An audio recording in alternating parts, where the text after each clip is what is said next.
Hello दोस्तों, स्वागत है आप सभी का K2 एकेडमी पर। आज हम लेकर आए हैं टॉप 20 MCQ जो कि साइंस का है और यह जो क्वेश्चन है वह ANM GNM स्पेशल 2024 के लिए है और यह आज का जो क्लास है वह पार्ट 9 है। इससे पहले पार्ट 8 तक हो गया है, आप लोग नहीं देखे हैं तो जाकर देख लीजिए, डिस्क्रिप्शन में प्लेलिस्ट का लिंक दिया हुआ है। सबसे पहला क्वेश्चन है, देखिए, ग्वाइटर अथवा घेंघा होता है। घेंघा किसके कारण होता है? चीनी की कमी से, आयोडीन की कमी से, रक्त की कमी से या फिर मोटापा से। तो घेंघा जो है वह सभी को मालूम है कि आयोडीन की कमी से होता है। आयोडीन की कमी से घेंघा रोग होता है। इसके बाद देखिए अगला क्वेश्चन है, सामान्य प्राकुंचन रक्तदाब होता है 80 mm, 100, 120 या 130। तो देखिए यहाँ पे प्राकुंचन और एक होता है अनुशिथिलन। अगर अनुशिथिलन बोले तो अनुशिथिलन होता है 80, अनुशिथिलन होता है 80 और प्राकुंचन होता है 120। और इसका रक्तचाप अगर बोलता है कि सामान्य मनुष्य का रक्तचाप, तो रक्तचाप जो होता है वह 120/80 होता है, यानी कि प्राकुंचन दाब बटा अनुशिथिलन दाब होता है। इसके बाद अगला क्वेश्चन है, देखिए, इसके बाद अगला क्वेश्चन है कि निम्न में से हाइड्रोकार्बन कौन है? H2O, C6H12O6, CO2 या फिर HNO3। तो यहाँ पे देखिए हाइड्रोकार्बन, हाइड्रोकार्बन में होता है हाइड्रोजन और कार्बन। जिस रासायनिक सूत्र में हाइड्रोजन और कार्बन दोनों होता है उसको हाइड्रोकार्बन बोलते हैं। तो यहाँ पे देखिए हाइड्रोजन सिर्फ इसमें है, इसमें कार्बन है, इसमें सिर्फ हाइड्रोजन है, लेकिन यहाँ पे देखिए हाइड्रोजन और कार्बन दोनों है। इसका जो रासायनिक नाम होता है वह ग्लूकोज होता है। C6H12O6 का रासायनिक नाम ग्लूकोज होता है। H2O जो है वह जल होता है। CO2 कार्बन डाइऑक्साइड और HNO3 जो है यह नाइट्रिक अम्ल होता है। यह जो है वह नाइट्रिक अम्ल होता है, HNO3। यहाँ तक क्लियर है सभी लोगों का? बतला दीजिए एक बार। इसके बाद देखिए यहाँ पे अगला प्रश्न है। अगला प्रश्न है, देखिए, CHO अभिक्रिया मूलक को कहते हैं एल्डिहाइड, अल्कोहल, कीटोन या इनमें से कोई नहीं। तो सबसे पहले यहाँ पे देखिए कीटोन को देखते हैं। तो कीटोन को होता है CO, अल्कोहल का OH और एल्डिहाइड का होता है CHO, यानी कि यहाँ पे पूछा है CHO जो कि एल्डिहाइड। ऑप्शन नंबर ए हो जाएगा इसका बिल्कुल सही आंसर, एल्डिहाइड। इसके बाद अगला प्रश्न है, देखिए, गर्भवती महिला के प्रसव के आखिरी समय में कौन सा हार्मोन दिया जाता है? वैसोप्रेसिन, ऑक्सीटोसिन, प्रोलैक्टिन या फिर थायरोक्सिन। तो यहाँ पे जो हार्मोन है वो हार्मोन का नाम है ऑक्सीटोसिन दिया जाता है, ऑक्सीटोसिन। ऑप्शन नंबर बी हो जाएगा इसका राइट आंसर। इसके बाद अगला क्वेश्चन है, देखिए, COOH अभिक्रियाशील मूलक को क्या कहते हैं? कीटोन, एल्डिहाइड, अम्ल या फिर एथर, इसको क्या कहते हैं बतलाइए। तो जो COOH है इसको कार्बोक्सिलिक अम्ल, कार्बोक्सिलिक अम्ल बोलते हैं, कार्बोक्सिलिक अम्ल इसको बोलते हैं और यह एक अम्ल होता है। COOH जो है वह अम्ल होता है। इसके बाद अगला क्वेश्चन है, देखिए, और इसको तो बतला ही दिए हैं, कीटोन जो होता है CO होता है, एल्डिहाइड CHO होता है और कार्बोक्सिलिक अम्ल होता है COOH। अगला क्वेश्चन देखिए, एल्कीन का सामान्य सूत्र है।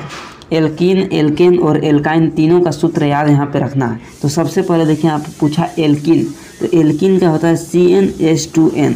अगर एल्केन का पूछता तो CnH2n+2 हो जाता है एल्केन का। एल्केन का हो जाता है CnH2n+2। एल्कीन का होता है CnH2n और एल्काइन का जो होता है वो CnH2n-2। यह जो है वह एल्काइन, एल्काइन का सूत्र होता है CnH2n-2। यहाँ तक क्लियर है सभी लोगों का? बतला दीजिए एक बार सभी लोग यहाँ। इसके बाद देखिए अगला प्रश्न है। अगला प्रश्न है, देखिए यहाँ पे, कि हार्मोन शब्द का नामकरण किसने किया था? वेलिस एवं स्टर्लिंग ने, अरस्तु ने, रॉबर्ट ब्राउन ने या फिर पोस्टर ने? किसने किया था यहाँ पर बतलाइए हार्मोन का नामकरण। तो हार्मोन का नामकरण वेलिस एंड स्टर्लिंग ने किया था। ऑप्शन नंबर ए हो जाएगा इसका राइट आंसर। इसके बाद अगला प्रश्न है, देखिए, रक्त में ग्लूकोज की मात्रा नियंत्रित रहता है ग्लूकागॉन के कारण, इंसुलिन के कारण, ए और बी दोनों या फिर इनमें से कोई नहीं। तो जो रक्त में ग्लूकोज की मात्रा नियंत्रित होता है वह इंसुलिन के कारण होता है। ऑप्शन नंबर बी हो जाएगा इसका बिल्कुल सही आंसर, इंसुलिन के कारण। इसके बाद अगला प्रश्न है, देखिए खुला परिसंचरण तंत्र किस में पाया जाता है? मनुष्य में, कॉकरोच में, घोड़ा में या फिर ऊँट में? खुला परिसंचरण तंत्र और बंद परिसंचरण तंत्र होता है। एक होता है बंद परिसंचरण तंत्र जो कि मनुष्य में, घोड़ा, ऊँट ये सभी में बंद परिसंचरण तंत्र होता है, और खुला परिसंचरण तंत्र कॉकरोच में होता है। कॉकरोच में होता है खुला परिसंचरण तंत्र। इसके बाद अगला प्रश्न है, देखिए पायरुवेट के विखंडन से यह कार्बन डाइऑक्साइड, जल तथा ऊर्जा देता है, और यह क्रिया होता है कोशिका द्रव में, माइटोकॉन्ड्रिया में, हरित लवक में या फिर केंद्रक में? यहाँ पे देखिए कार्बन डाइऑक्साइड, जल और ऊर्जा वह माइटोकॉन्ड्रिया में देता है, माइटोकॉन्ड्रिया। ऑप्शन नंबर बी हो जाएगा इसका बिल्कुल सही आंसर। इसके बाद देखिए अगला प्रश्न है कि हाइड्रा में प्रजनन किस विधि से होता है? द्विखंडन, मुकुलन से, लैंगिक प्रजनन से या इनमें से कोई नहीं? बतलाइए यहाँ पे। और एक और आता है हाइड्रा और एक होता है ईस्ट में। ईस्ट में किसके द्वारा होता है? तो हाइड्रा और ईस्ट यह दोनों में मुकुलन द्वारा होता है। हाइड्रा और ईस्ट दोनों में मुकुलन द्वारा होता है। इसके बाद अगला क्वेश्चन है, देखिए यदि दर्पण में बना प्रतिबिंब हमेशा सीधा आकार में वस्तु के बराबर तो दर्पण है। यहाँ पे देखिए हमेशा सीधा और आकार में वस्तु के बराबर बोला है। आकार में वस्तु के बराबर सिर्फ समतल दर्पण में होता है। समतल दर्पण में वस्तु के बराबर होता है, और वस्तु के हमेशा अगर यहाँ पे छोटा बोलता, हमेशा अगर यहाँ पे छोटा बोलता तो वह सिर्फ उत्तल दर्पण में होता, हमेशा छोटा। उत्तल दर्पण में हमेशा छोटा, और अवतल दर्पण में छोटा भी बनता है, बड़ा भी बनता है और बराबर भी बनता है। तीनों प्रतिबिंब बनता है यहाँ पे, लेकिन यहाँ पे हमेशा बोला है, हमेशा यहाँ पे बराबर, इसलिए समतल हो जाएगा। इसके बाद देखिए यहाँ पे अगला प्रश्न है, देखिए क्लोरोफिल वर्णक का रंग है हरा, नीला, लाल या फिर सफ़ेद? बतलाइए यहाँ पे सभी लोग क्लोरोफिल वर्णक का रंग कैसा होता है? क्लोरोफिल वर्णक का रंग हरा होता है। ऑप्शन नंबर ए हो जाएगा, हरा होता है। इसके बाद अगला क्वेश्चन है, देखिए कौन सा एंजाइम इमल्सीकृत वसा का पाचन करता है? पेप्सिन, ट्रिप्सिन, लाइपेज या इनमें से कोई नहीं? तो सबसे पहले आप पेप्सिन देखें।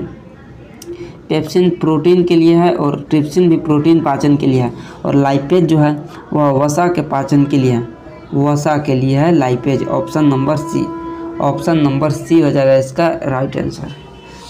इसके बाद देखिए यहाँ पे अगला क्वेश्चन है।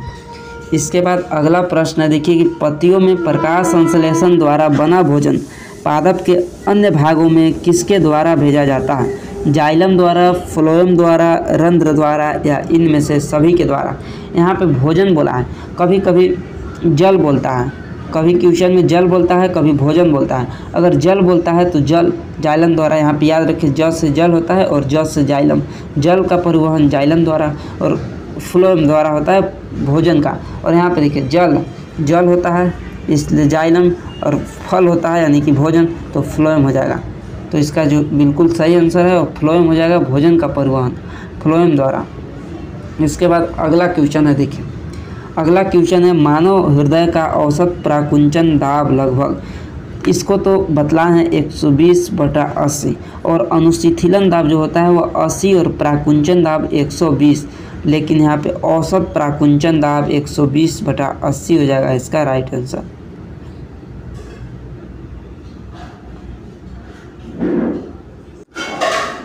इसके बाद अगला प्रश्न है, यहाँ पर देखिए प्रकाश संश्लेषण क्रिया में ऑक्सीजन बाहर निकलता है।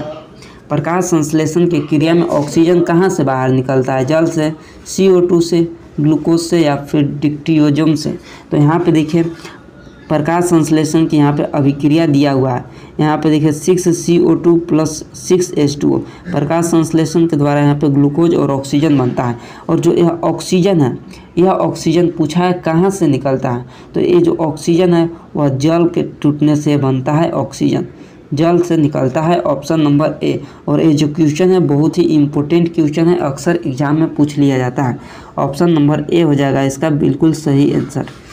इसके बाद देखिए यहाँ पे अगला प्रश्न है।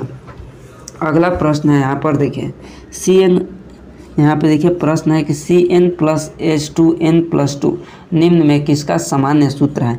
इसको हम बतलाए थे कि CnH2n+2 है तो एल्केन, CnH2n है तो एल्किन और CnH2n-2 है तो एल्काइन। तो यहाँ पे एल्केन हो जाएगा। ऑप्शन नंबर सी पर देखिए दिया हुआ है एल्केन, एल्केन हो जाएगा इसका बिल्कुल सही आंसर, ऑप्शन नंबर सी। इसके बाद देखिए अगला प्रश्न है। अगला प्रश्न है देखिए अग्नाशय का कितना प्रतिशत भाग अंतःस्रावी है। 1%, 2%, 4% या 3%। सभी लोग बतलाइए। और अभी तक इस वीडियो को जो लाइक नहीं किया है उन लोग लाइक कर दीजिए और अपने सभी दोस्तों के पास शेयर भी कर दीजिए। और चैनल पर जो नए हैं वो चैनल को सब्सक्राइब जरूर कर लीजिएगा। चैनल पर जो नए हैं वो चैनल को सब्सक्राइब जरूर कर लीजिएगा। डेली इसी तरह से क्लास हो रहा है, आप लोग डेली क्लास को कीजिएगा। चलिए बतलाइए इसका क्या हो जाएगा, बतलाइए सभी लोग। 1% हो जाएगा, ऑप्शन नंबर ए। 1% जो है वह अंतःस्रावी है अग्नाशय का, और जो 99% है वह बहिःस्रावी है। और अग्नाशय जो है वह दूसरा सबसे बड़ी ग्रंथि है, दूसरा सबसे बड़ी ग्रंथि है सेकेंड नंबर पर। और यह जो है बहिःस्रावी ग्रंथि और अंतःस्रावी ग्रंथि दोनों का कार्य कौन करता है, तो अग्नाशय हो जाएगा इसका राइट आंसर। क्वेश्चन इसी तरह से एक आता है कि बहिःस्रावी ग्रंथि और अंतःस्रावी ग्रंथि दोनों का कार्य कौन करता है, तो अग्नाशय हो जाएगा इसका राइट आंसर। इसके बाद देखिए अगला प्रश्न है। अगला प्रश्न है देखिए, तो यही है आज की क्लास का 20 MCQ, जो कि बहुत ही इम्पोर्टेंट क्वेश्चन है। इसलिए आप लोग इस क्लास को अच्छे से कर लीजिएगा। और डेली क्लास हो रहा है, आप लोग डेली क्लास ज़रूर अटेंड कीजिए। और मिलते हैं अगली क्लास में।